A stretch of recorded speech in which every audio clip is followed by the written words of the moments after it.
speak through Fox News and let the independents who are tuning into you, let them know what it is that she stands for, the principles behind her positions. It used to be that new candidates were advised to brush up on the issues so they could handle questions from anyone, even tough questions. The idea behind that was that it prepared you also for actually governing. But now the advice to candidates is only to talk to sympathetic reporters. We need to start now by electing strong leaders who aren't afraid to shake it up. We need strong, principled leaders, public servants who respect our Constitution. We need clarity. We deserve answers, so we don't ask the same questions tomorrow. Good night, Lon. And in my playbook tonight, as whining and self-serving, right-wingers have been noticeably silent the last 24 hours, especially when it comes to Palin's disgusting use of the term blood libel. I don't blame them. Palin could not have been less presidential, playing the victim, going after the media, and making it all about her in her big 8-minute presentation yesterday. Even the overly opinionated New Jersey Governor Chris Christie dodged a question about it this morning. Sarah Palin coming in for some criticism today after using that term blood libel. You think she knew what she was getting into with that?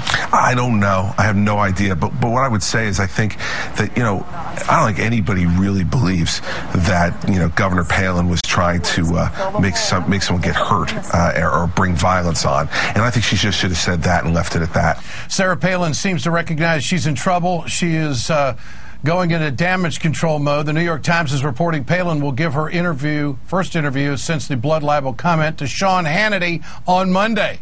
Slanthead Show is the safest place for just about any conservative Republican or Tea Partier to go. She's got a lot of work to do. Some people think the video could end Sarah Palin's political career. My next guest is one of them. Let's bring in John Nichols, Washington correspondent of The Nation. John, does this politically damage her? What do you think? I think the damage is severe, Ed. And let's put it this way.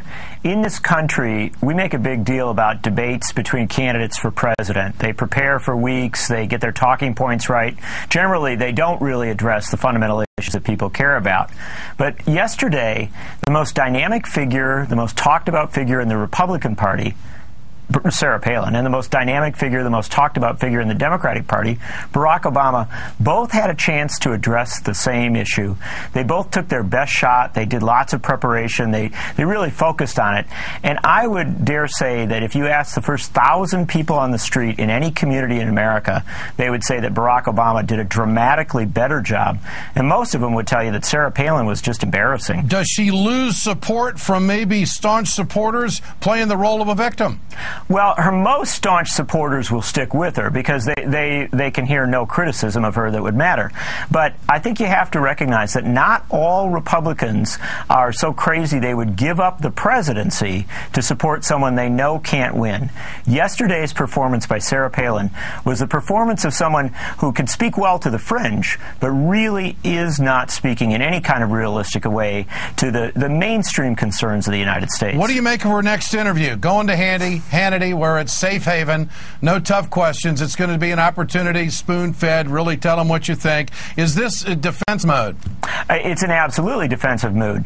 Look, Sarah Palin could have had a grace moment here. She could have really done something remarkable. If, say, on the Sunday after the shooting, if she'd gone on 60 Minutes or some program like that and spoken from the heart. But that's not what she's doing. She's continuing to play really pretty cheap political games here. John Nichols, Washington correspondent of The Nation. Thanks for joining us. One final page, big development of the story that we told you about in Psycho Talk tonight. This billboard in Tucson, advertising Rush Limbaugh as a straight shooter, put up by News Talk 790 KNST, has just been taken down. Clear Channel company that manages the space has stepped in and gotten the job done.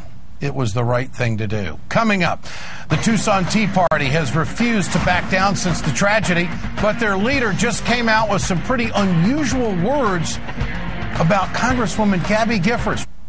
Finally tonight, Tea Partiers just keep digging themselves deeper into her hole, trying to defend their violent rhetoric. Co-founder of the Tucson Tea Party has a very unusual comment about Congresswoman Gabby Giffords.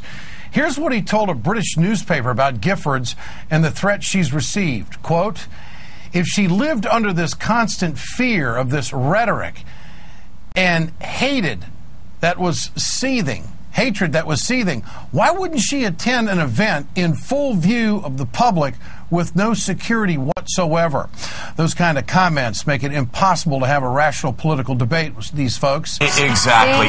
If that's how people are thinking, they don't understand what it takes to build a national party. And you wrote about this in the Daily Beat. We did, but to get just back to Palin for one moment, don't you think that one of the problems that her candidates, her grizzlies, didn't all rise up on their hind legs as she said they would, is because she was so careless, in a sense, in the choice of who she endorsed. It's a bit like her own record, where she thinks that a lack of intellectual content is okay.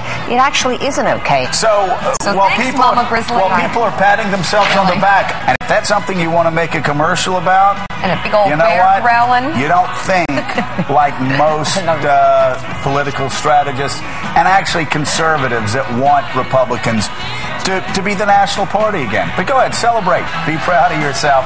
Way to go.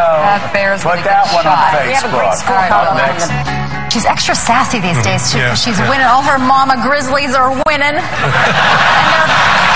they're busting through that glass ceiling. And the mama grizzlies are going to Washington, and they're going to flip your picnic table, Dave. You know what I noticed on Fox News last night, though, is on Fox News, they address her as Governor Palin, which is like calling me Dairy Queen employee. I was once, but I quit. That's right. There is that point there that somehow Sarah Palin forgets.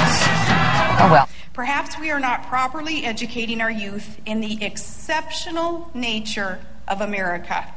It's worrisome because this belief in American exceptionalism is something that every new generation has got to make its own if we expect our republic and our liberties to be secure and to live on. For America to survive, we have got to pass this on to that next generation, to the young kids who are here, to the students. This real America, does it exist, John? Well, in terms of real American and exceptionalism, look, the most basic thing that people can do in support of democracy is vote. And we take our votes very seriously. The people of Alaska voted for Sarah Palin, and Sarah Palin quit.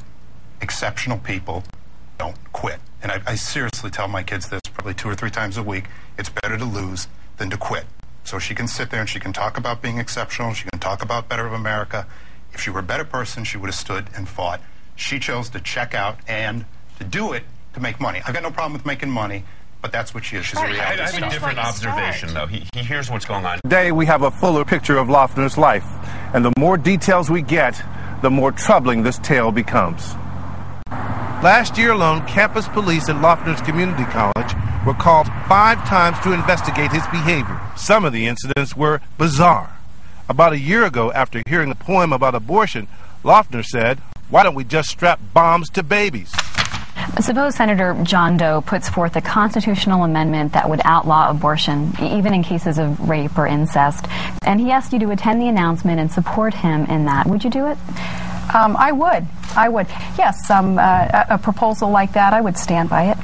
Let's be completely clear about the facts here.